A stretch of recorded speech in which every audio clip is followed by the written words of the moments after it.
Welcome to Nagarathna சமையல். இன்றைக்கி நம்ம பார்க்க போகிறது சுண்டக்காய் புளி விட்ட குழம்பு.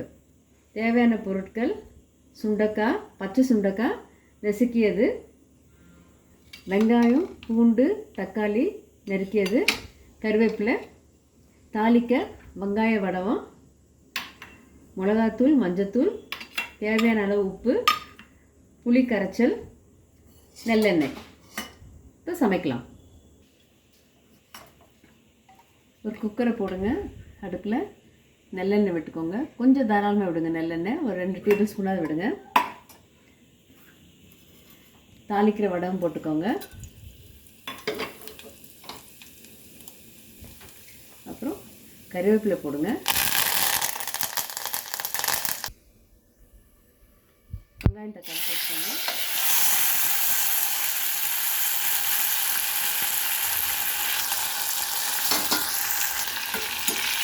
வெங்காயம், தக்காளி போட்டு வதங்கினதும்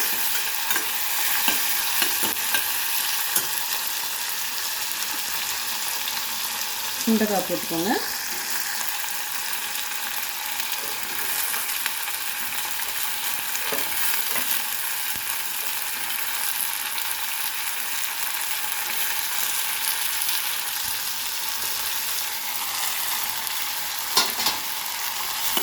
அதையும் நல்லா வதக்கிட்டு, அது எண்ணெயில் வதங்கினா டேஸ்ட் நல்லாயிருக்கும். அதுக்கு தான் எண்ணெய் கொஞ்சம் தாராளமாக விடுங்கன்னு சொன்னேன் முதல்ல உங்களுக்கு. நல்லெண்ணெய்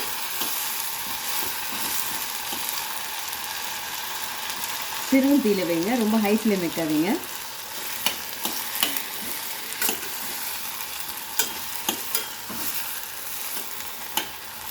சுண்டைக்காய் வதங்கின்னு இருக்கு. இந்த டைமில் நம்ம எடுத்து வச்ச காரம், உப்பு, மஞ்சத்தூள் எல்லாம் போட்டுடலாம். மஞ்சத்தூள், மிளகாத்தூள், தேவையான அளவு உப்பு. உப்பு கூட குறைவு இருந்தாலும் அப்புறம் நீங்கள் ஆட் பண்ணிக்கலாம். ஜாஸ்தியாக போட்டுட்டிங்கன்னா முதல்லையே உங்களுக்கு சாப்பிட முடியாமல் போயிடும். இதை மிக்ஸ் பண்ணிக்கோங்க. கரைச்சி வச்ச புளி தண்ணி, ஒரு எலுமிச்சை சைஸ் புளி எடுத்துக்கோங்க. அதை கரைச்சி ஒட்ட விட்டுருங்க. அவ்வளோதான். புளி தண்ணி விட்டுட்டு அதுக்கப்புறம்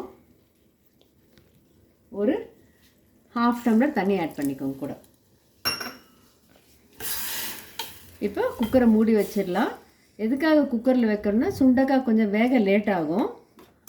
குக்கரில் வச்சோன்னா டக்குன்னு ஆகிடும் உங்களுக்கு.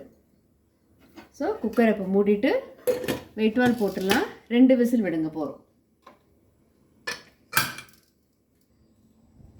இப்போ 2 விசில் முடிஞ்சிடுச்சு. இது சேஃப்டி வால் கீழே இறங்கியாச்சு. இப்போ நம்ம ஓப்பன் பண்ணலாம். வாவ், சுண்டைக்காய் குழம்பு ரெடி. பாருங்கள், சூப்பரான சுண்டைக்காய் குழம்பு ரெடி. இப்போ கொஞ்சம் திறந்து ஜஸ்ட் ஒரு 2 மினிட்ஸ் கொதிக்க வச்சா போகிறோம். அது என்ன சூடு இருக்கிறதுனால டக்குன்னு கொதிச்சிடும் உங்களுக்கு.